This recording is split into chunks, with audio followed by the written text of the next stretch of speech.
নমস্কার বন্ধুরা, তোমাদের সকলকে স্বাগত পাপিয়া রান্নাঘরে। আমি আবারও হাজির হয়ে গেছি নতুন একটা রেসিপি। আজকের রেসিপি দেখে তোমরা নিশ্চয়ই বুঝতে পারছো, নিমকি।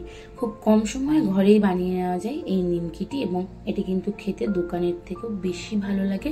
কারণ বলছি, এটা আমার ছোট 5 বছরের মেয়ে বলেছে, এটাও তো মাম্মা দোকানের থেকেও সুন্দর হয়েছে।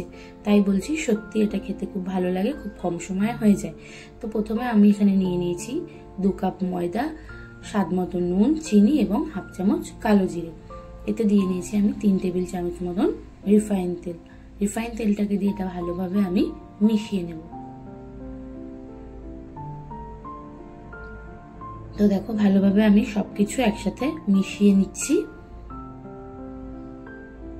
তেলের পরিমাণটা এখানে একটু বেশি দিতে হবে, না হলে কিন্তু নিমকি মুচমুচে হবে না। তো দেখো, সবকিছু ভালোভাবে মিশিয়ে নিয়ে হাতে এরকম একটা হাতে আলতো করে চাপ দিলে দেখবে একটা সুন্দর ডো তৈরি হয়ে যাচ্ছে, যেটা ভাঙছে না। এবার এতে আমি অল্প অল্প করে জল দিয়ে একটা ডো তৈরি করে নেব। তবে নিমকির ডোটা কিন্তু রুটি বা পরোটার মতো নরম হবে না, একটু সামান্য শক্ত থাকবে। তো দেখো, আমাদের নিমকির ডো রেডি। দেখেই বুঝতে পারছো এটা খুব মসৃণ হয়নি আর খুব নরমও না। তো এটাকে আমি ঢেকে রেখে দেব আধ ঘন্টার জন্য। তোমরা চাইলে 1 ঘন্টাও রেস্টে রাখতে পারো। এবার দেখো, আধ ঘন্টা পরে আমি এটাকে আবারও ভালোভাবে মেখে নিচ্ছি। মেখে নেওয়ার পরে আমি একটা বেলুন চাকিতে এটাকে লম্বা করে বেলে নিচ্ছি, তারপরে এটাকে কেটে নেব সাইজ অনুযায়ী। তো দেখো, এখান থেকে আমি একটা একটা করে লেচি কেটে নিচ্ছি।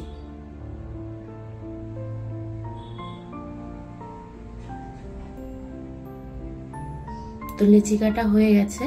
দেখো, ভেতরে কি সুন্দর একটা ভাজ ভাজ মতো হয়েছে, তার মানে আমাদের লেচিটা একদম পারফেক্ট হয়েছে। তো এবার এটাকে ভালোভাবে বেলে নেব। খুব পাতলাও হবে না, আবার কিন্তু খুব মোটাও হবে না। তবে একদম মোটা যে আমরা রুটি বা পরোটা তৈরি করি তার থেকে কিন্তু একটু পাতলা হবে।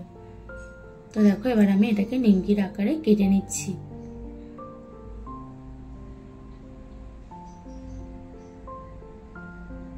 তো দেখতেই পাচ্ছ আমাদের নিমকি কাটা রেডি হয়ে গেছে। এবার এটাকে একসাথে করে আমি আলাদা একটা প্লেটে তুলে রাখবো।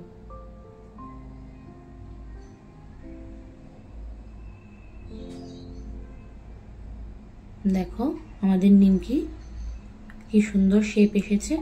তো এবার আমি এইভাবে সবকটা কেটে নেব নিমকির আকারে। তো সবকটা লেচি দিয়ে আমি বেলে নিমকির আকারে কেটে নিচ্ছি। দেখো, আরেকটা এখানে আমি তোমাদের সামনে দেখাচ্ছি।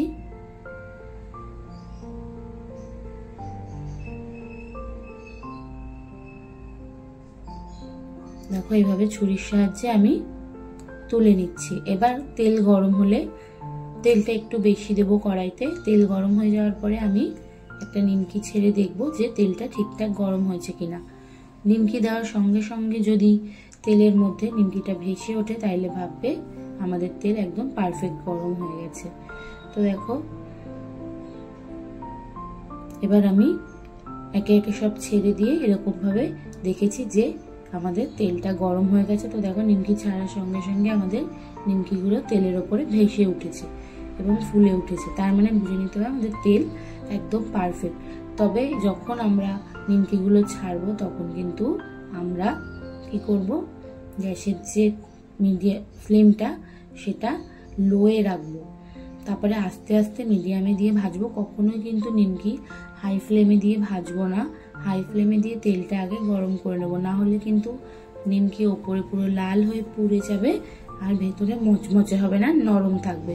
তো দেখো, সব নিমকি একসাথে তুলে নিয়েছিলাম। এরকম লেগেছিল, এতে ভয় পাওয়ার কিচ্ছু নেই। দেখো, তেলে দেওয়ার সঙ্গে সঙ্গে হালকা করে ছেড়ে আসছে সব। দেখো, এইভাবে নাড়াচাড়া করে আমি নিমকিগুলো ভেজে নেব।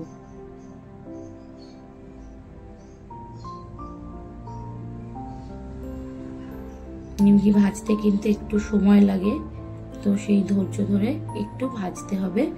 তো দেখো, আমাদের নিমকিগুলো কি সুন্দর হয়ে গেছে। তো এইভাবে আমি একে একে সব নিমকিগুলো ভেজে তুলে নেব।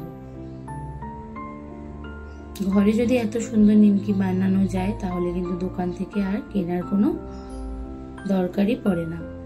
তো দেখো আমি একে একে সব নিমকিগুলো দিয়ে ভেজে নিচ্ছি।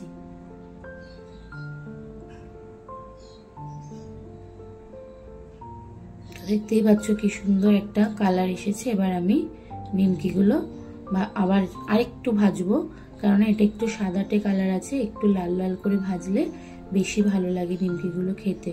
তো দেখো এবার আমাদের নিমকিগুলো লাল হয়ে এসছে প্রায়। এবার আমি এটাকে আবারও ভেজে তুলে নেব।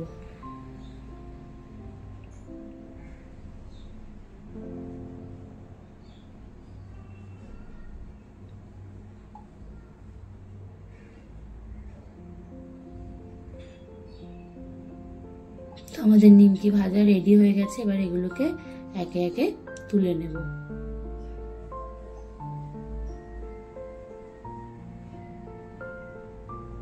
তো দেখো আমাদের নিমকি রেডি। তোমাদেরও যদি এই রেসিপিটা ভালো লেগে থাকে অবশ্যই লাইক কমেন্ট শেয়ার করে দেবে, এবং এটা আমার নতুন চ্যানেল, আবারও বলছি অবশ্যই সাবস্ক্রাইব করে দেবে।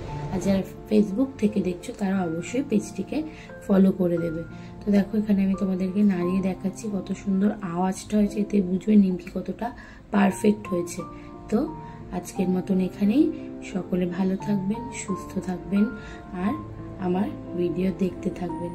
সকলকে ধন্যবাদ।